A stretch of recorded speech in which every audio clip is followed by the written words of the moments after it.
Hello, everyone, and welcome back to the Women's Health Network Western Healthcast, where we discuss issues regarding women's health and bring on exciting guests to talk about their experience in advocacy. Today, Nora and I are excited to introduce our guest, Cara Davidson, who has been kind enough to partner with us on this episode to chat about her pathway through research and academia. Thank you for being here with us today. And why don't we start off with you telling us a little bit about yourself?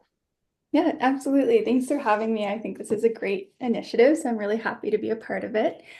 Like you mentioned, my name's Cara. I'm currently a fourth year PhD candidate at Western in the Health and Rehabilitation Sciences program, and specifically specializing in measurement and methods. But my research focuses on all things women's health equity. And my doctoral work is all about breast cancer, gender-based violence, and trauma and violence-informed care. I'm also currently a sessional instructor with the First Nations University of Canada, which has been an awesome experience. Been there for a few semesters now. And I always like to include something outside of academia because we're all humans, people with other interests. So I think I would say I'm a huge animal lover. I have one dog who's an Irish Wolfhound mix, so she's a big lady. Love her a lot. Her name's Margaret. And I adopted two budgies, and their names are Fig and Forest, and that's been really fun. I didn't know I was a bird person, and now I'm a bird person, so yeah. Awesome. I love animals. I feel like I live in a zoo sometimes because even at Oh, school yeah. we have our cat and our dog, but at home I have another dog and two cats. I used to have birds, so I totally get that. So thank you so much for sharing a little bit about yourself. And now let's get into our questions. So to start off, can you share a little bit about your academic journey? What led you to pursue a PhD, and how did you decide to focus specifically on women's health, particularly the intersection between gender-based violence and breast cancer?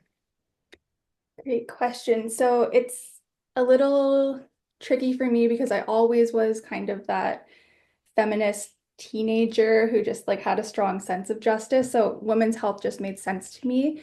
I was always interested in the health sciences, but I didn't really love like the hard sciences like chemistry and physics were just not for me. I didn't find them exciting. So finding health sciences, which is more of a social perspective, but still with the bio and the physio and stuff was cool.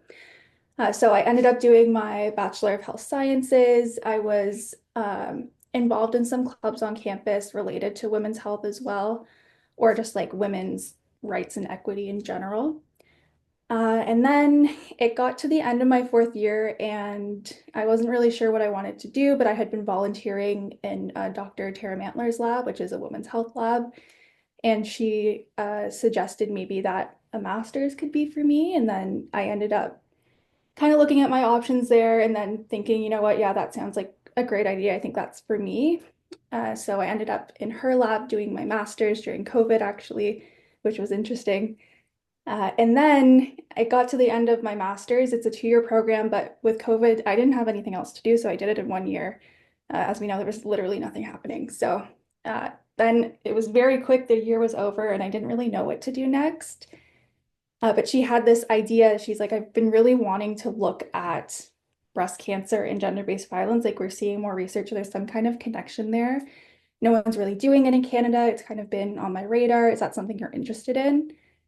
And honestly, that sounded exciting to me. I like that's something that really interested me. And looking at like my options being, do I continue with school or do I go into the workforce?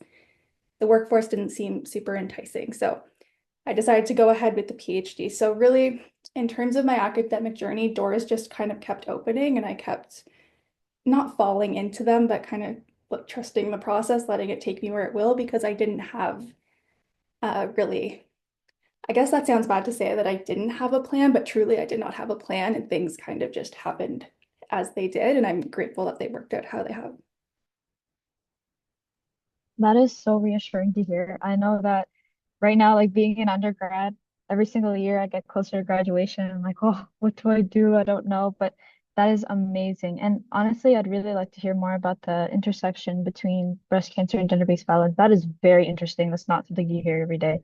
But On to our next question for you. You had a Um, recent paper that was just published this past December. titled Exploring the Impact of a No Cost, Self Directed, Self Compassion Intervention in Promoting Mental Health, Resilience, and Self Compassion Among Women in Violent and Nonviolent Relationships. Congratulations. I had a chance to skim through it a little bit. It's very interesting. Could you walk us through the stages and the process of getting research published? Were there any key stages, and what was that experience like for you? This project in particular was more of a passion project. There was a conference, and a friend and I were presenting at it, and they had this kind of little fund pool opportunity where if you did a collaborative project, you could submit it and possibly get funded. We didn't get funded, but our supervisors had a little bit of money set aside that they were willing to use for the project because we had developed the whole proposal and whatnot. So then we ended up implementing the project, and geez, there's a lot of different ways to get published. When you're the one in grad school, you're the one doing most of the legwork. Um, but as you move up and up and up, typically instead of, or you could call it grunt work, honestly, for some of it, like recruitment is a bit of a slog sometimes. It's very repetitive. It's not that exciting, but it has to be done to get to the research. So working through those kinds of roles and then eventually getting into more of the leadership capacity like we did for this project. And then you have more of a, could you say, more agency and choice in terms of the direction of the project and getting to actually writing that paper and publishing it, choosing what journal you'd like to go to, what parts of the paper you'd like to write. Are you writing the whole thing? Are you just going to take care of like the methods or the results or something? And then obviously implementing like the revisions and stuff like that. Perspective. It's just such, at least to me, research was always something that was so like mystical and like I didn't even know like where to get started or anything like that. So it's nice to see that there definitely is like guidance throughout the process and there are different ways to approach it. Our next question is also related to your research. Your research explores deeply emotional and challenging topics, including gender-based violence, abuse, and trauma. So, how do you prioritize your own well-being while working with such sensitive issues? And are there any self-care practices that you follow to safeguard your mental health? That is a great question, and everybody does this differently. For me, our lab environment is really, really supportive. One of the first things when I was doing interview training, Dr. Mantler was saying, if there's ever an interview and like it's not okay, you're not sure what happened, whether it's like during or after, you can give me a call and I have her phone number. I've never had to use it, but just knowing that I had that kind of safety net if I needed it, where she could come take over the interview, or as she calls it, we could debrief afterwards. That's been really nice. Okay, so for me, the most challenging part would be the interviews where you're talking to women and they're sharing these really deeply personal, challenging experiences.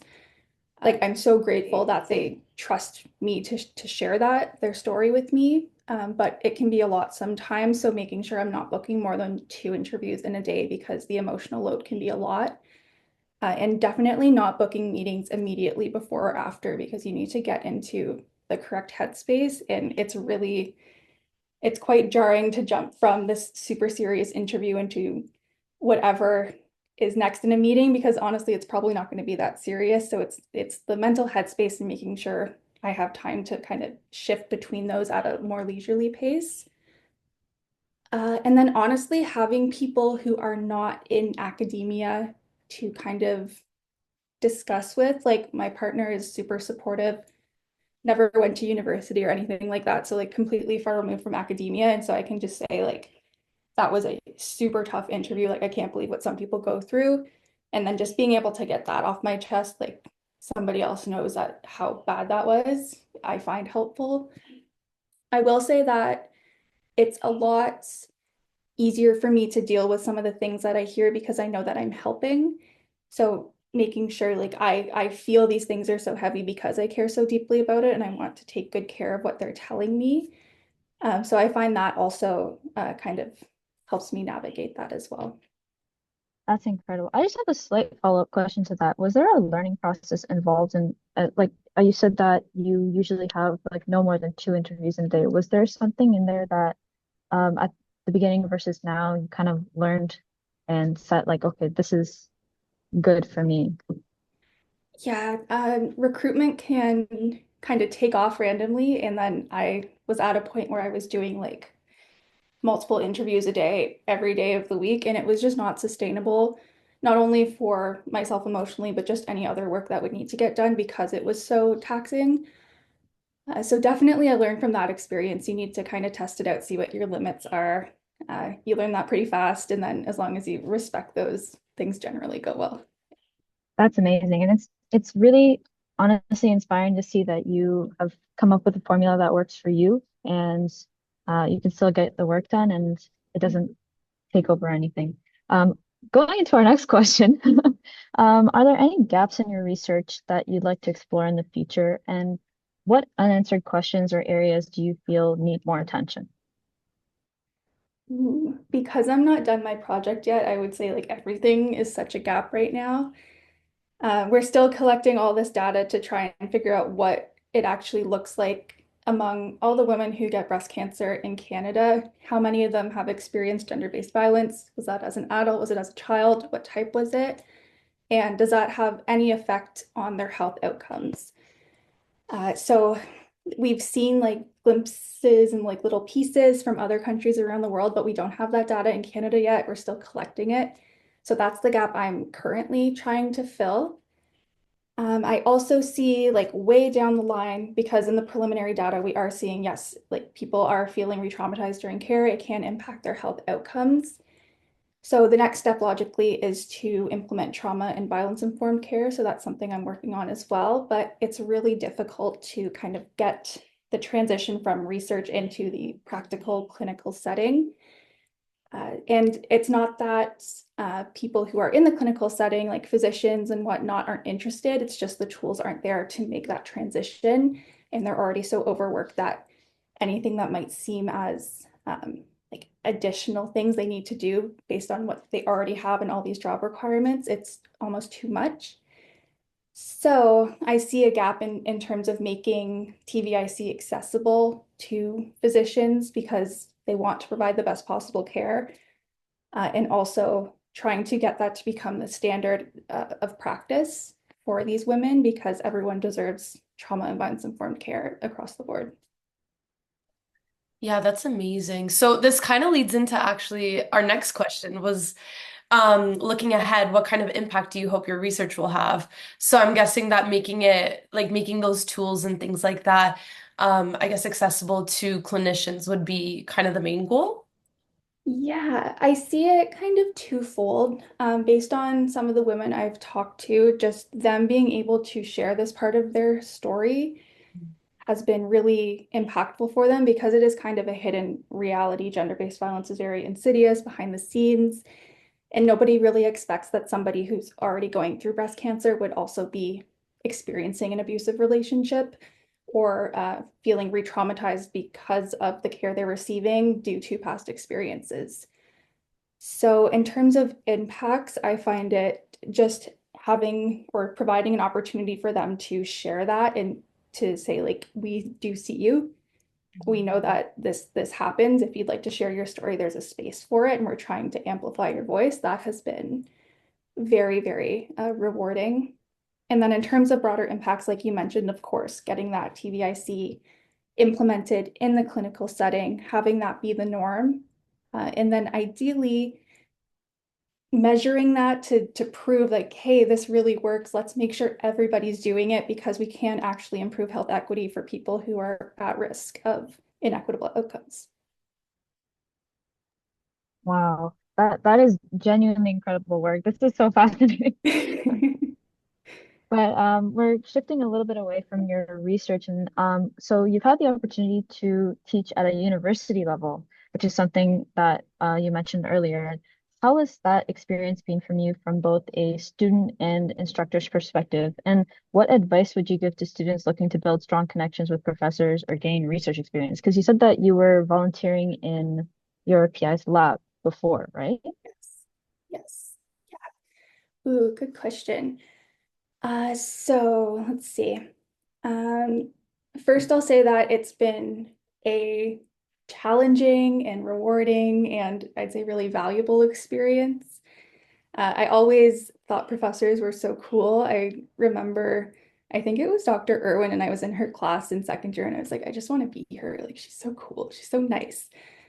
So then eventually getting to do that has been really awesome, and trying to kind of build that same classroom culture of kindness and like we're all doing our best. It's okay. We just are here to learn. The students have been so awesome. Like there are so many cool people out there, and then to have them in your class and them share things with you that you'd never expect. Like one thing that will always stick with me was after a final exam, actually when I was teaching at Western, a student sent me like a little portrait they drew and said like, "You're the best. Thank you for a great year." And I was like, I would never expect that to happen, but it definitely That's like so made cute. my day. It was so cute. Yeah. And so I just couldn't believe that. And there's so many instances of students just sending a kind email, being like, hey, like you made a difference for me, or I found this was really valuable. I'm interested in learning more, that kind of thing. That has been so awesome. I definitely also, it's kind of funny sometimes because I see myself reflected in the students, like some of the anxieties that they have, where things that seem like such a big deal in the moment. And then when you look back on your academic journey, they're not that big, but they felt huge at the time. For example, like not doing your getting a 70 on an exam when you wanted an 80, like in the grand scheme of things, looking back, doesn't matter. But at the time, that is like the worst thing that could happen. So the anxiety that you feel at that time and the push to try and do better. That is so reassuring to hear that there's light on the other side of the Oh, tunnel. 100%. Yeah. After some 100%. exams, I want to cry.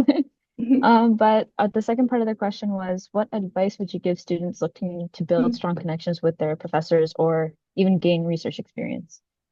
Just put yourself out there. I know it's like the scariest thing in the world, but a cold email is absolutely fine. We get them all the time. As long as we can tell that you've put genuine effort into the email and learning about the lab, send it. It's totally fine. It's when you get an email that has like spelling mistakes and it seems a little like Chat GPT, you can tell they're not really, they don't really know what you're researching. Then it seems like, okay, I'm not sure that you would be a good fit for the lab because I can't tell that you have any passion or true interest in the work that we're doing. So put the effort in, just kind of suck it up and reach out, even though it's scary. The worst that can happen is they say no. And that happens literally all the time. Like I got rejected from a few labs because they're just full. Sometimes it's no reflection of you. There's no opportunities at the time. So you try again later. And that would be another piece is if you get rejected the first time because there's no positions or whatever, just follow up and be like, hey, could I email you in a few months and see if there's an opportunity at that time? I'd be really interested in still working with you if I could. And often they'll say, yeah, why not? And then who knows, maybe you've got your foot in the door, now you're a familiar name, and then you can go ahead that way. Yeah. That's awesome advice. Thank you so much. It's also, again, like Nora said, it's so reassuring to hear kind of from a professing perspective that it's nice to see when students also reach out and nice to see kind of that relationship as well. Because I know I appreciate when there's a professor who is so evidently passionate about a course and cares about their students and makes a huge impact. So that's awesome. Following your PhD, where do you see yourself going next? Are you more leaning towards continuing research, or do you see yourself focusing on teaching and mentorship? It's kind of a big question. Oh, huge question. And it is something I have been grappling with, especially recently, being in my fourth year. I'm going to do a fifth year because I need to for my work, but also because I have literally no idea. Like some days I wake up and I'm like, oh, a professor seems like that's what an awesome job. I'd love to do that. And other days I'm like, oh, but research is so cool. And if I'm a professor, then you're really pulled in a million directions at once. So if I wanted to really focus on research, I could just do research. So I don't have an answer. I'm still kind of grappling with that. Also, the world is changing so quickly right now in terms of politics around even just gender-based violence and women's health, as well as AI. So in terms of what is actually employable in the future could change very rapidly. So I'm keeping an eye on that. Not sure what to do about it yet, but I want to be informed. Yeah, so I never thought that, like I entered my bachelor not knowing what I wanted to do, and I'm here like 10 years later and I still don't really know. Uh, I have skills. I'm ready to enter the workforce. I just don't know where, which is exciting but also scary. And I'm sure I'll figure it out. It's just, I don't know yet. Yeah. You have amazing opportunities all around you. Like it sounds very interesting no matter what you do. If Yeah. you did go into research, if you continued with research no matter what else you did, um, are there any new directions in women's health that particularly interest you? Because I know you just brought up AI and the fact that the political environment is kind of shifting. So are there any directions after this research or continuing this research that you find Hmm. interesting?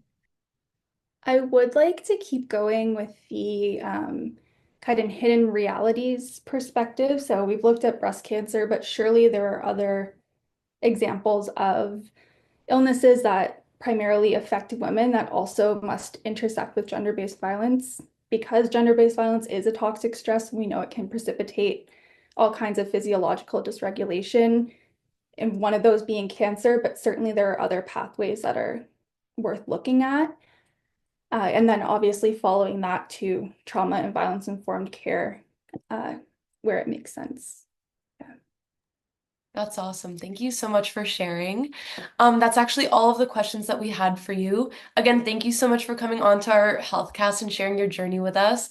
Your story definitely inspired me, so I'm sure it'll be impactful for our listeners as well. Is there any platform that we can look to for those who are interested in learning more about your research, like a website or anything like that? Yes, actually, I'm on LinkedIn. It's just my name. But then we also have a kind of research website. So the website is tinyurl.com/tvic-cancer, and it's got all the information on the projects we're doing now. It has some webinars where we've spoken for clinicians and stuff like that to share more information about gender-based violence in the clinical setting and implementing trauma and violence-informed care. It's got all kinds of good information there. So if you're interested in the research and learning more, that's a great place to go. I will be heading there immediately after this. Well, thank you so much again for your continued support, and we wish you all the best in finishing your PhD and pursuing whatever you decide to pursue. I'm looking forward to seeing. We hope Me you have a too. wonderful day, and we also wanted to thank our listeners at home. We hope you enjoyed this episode. If you don't follow us on Instagram already, check us out at WHNW Western and keep an eye out for future episodes in In case case you you have questions or want answers from future guests. See you next time!